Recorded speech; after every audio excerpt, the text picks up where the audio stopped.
Hola a todos, soy Nidia Estela Jiménez y el día de hoy les voy a comentar una experiencia sobre la práctica de investigación en el campo educativo. Este nos ayuda a fortalecer el aprendizaje y nos permite un acercamiento con la realidad, a fin de que la conozcamos y comprendamos mejor. Además, constituye un estímulo para la actividad del conocimiento. Nos ayuda a desarrollar una curiosidad creciente acerca del fenómeno que se quiere estudiar.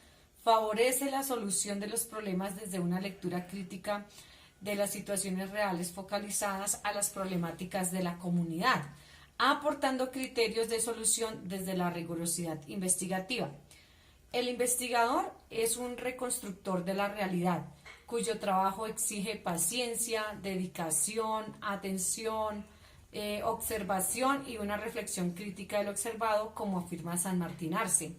Es importante la descripción reflexiva, el trabajo de campo, debe ser prolongado en el que se produzca un contacto directo y una toma muy cercana o directamente sobre el terreno, donde se adquiera una significación importante, lo que facilita su comprensión y su formulación de hipótesis pertinente.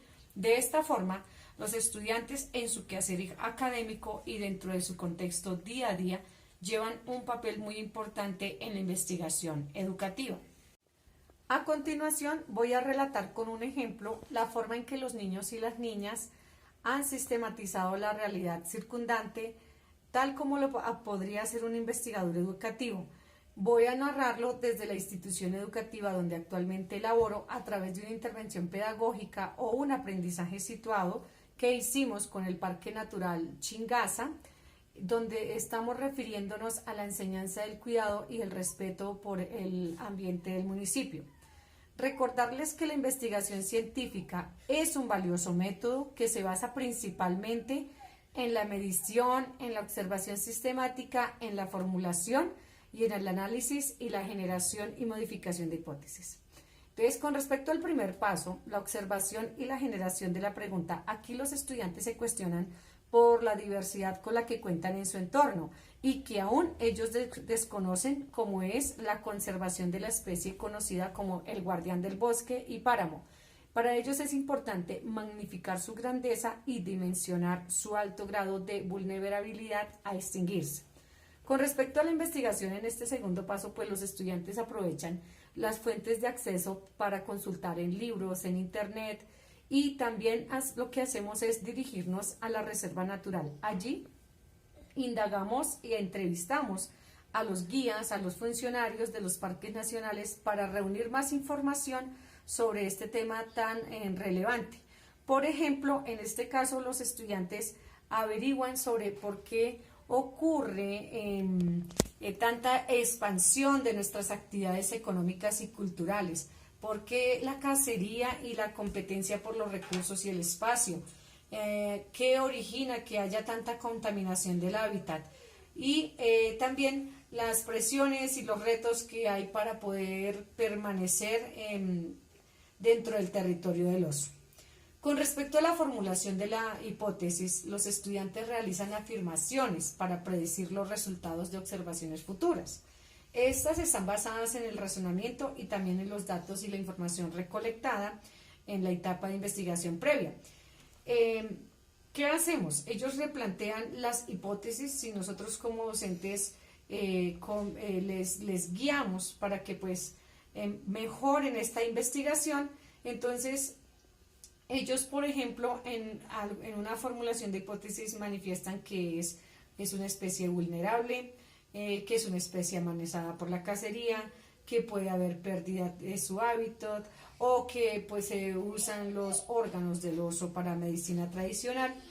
Y ellos, la otra inquietud que ellos más formulan en la hipótesis es en cuanto al orden de si pertenece a los carnívoros y si es cierto que el oso ataca a toda la parte de la zona de la ganadería. Aquí también ellos indagan si es necesario crear unos estudios pertinentes sobre biología y sobre ecología para poder conservar esta especie. Ya con respecto a la experimentación, donde esta nos verifica si lo que estamos nosotros afirmando es cierto y es real. Entonces ellos aplican unas variables que pueden ser cuasi experimental o experimental, donde describen los fenómenos y eligen los grupos de poblaciones ya existentes. Los estudiantes se enfocan en priorizar la sensibilización para la convivencia en el territorio que compartimos nosotros los humanos con los osos, para el conocimiento de este gran mamífero que pase a otras generaciones futuras, donde se fortalezcan actitudes positivas que tenemos nosotros los pobladores de Chingaza hacia el oso como guardián de territorio, y por eso ingresamos al área protegida para que el estudiante haga un reconocimiento y una reconfirmación de su hipótesis con los saberes tradicionales y con el personal operativo, el personal técnico y el personal profesional del Parque Natural Chingaza, y confronten la información. Con respecto al análisis de los datos, entonces acá los estudiantes recogen toda la información que hicieron de su investigación de campo, van ordenando sus ideas y van transformando sus conocimientos a través de unas conclusiones más sólidas y más acertadas.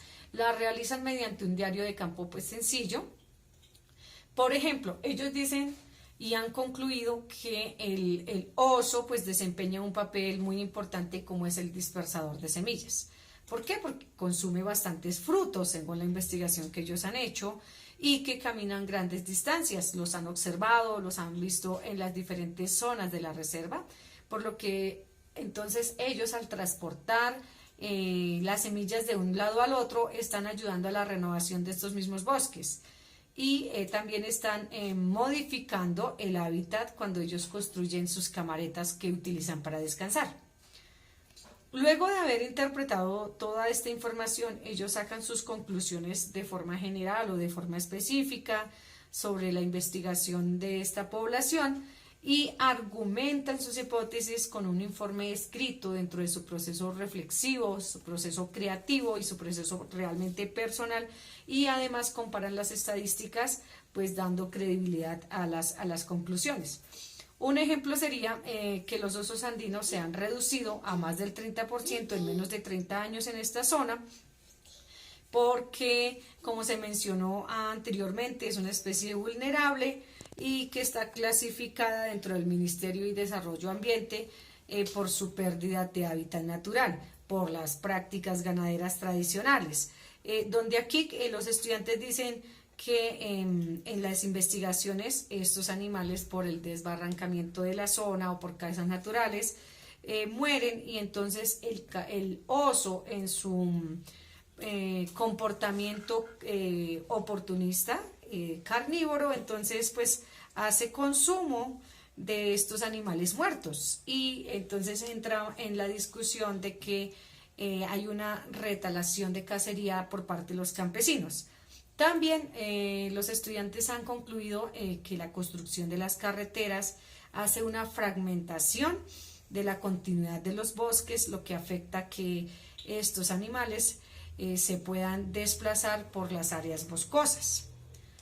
Para concluir esta información que les quería exponer, puedo dar como reflexión que los niños y las niñas sistematizan su realidad circundante desde su quehacer diario, educativo, mediante los diarios de campo sencillos, donde ellos llevan actividades fechadas. Los niños van registrando rutinas, identifican elementos que se repiten o elementos que son nuevos.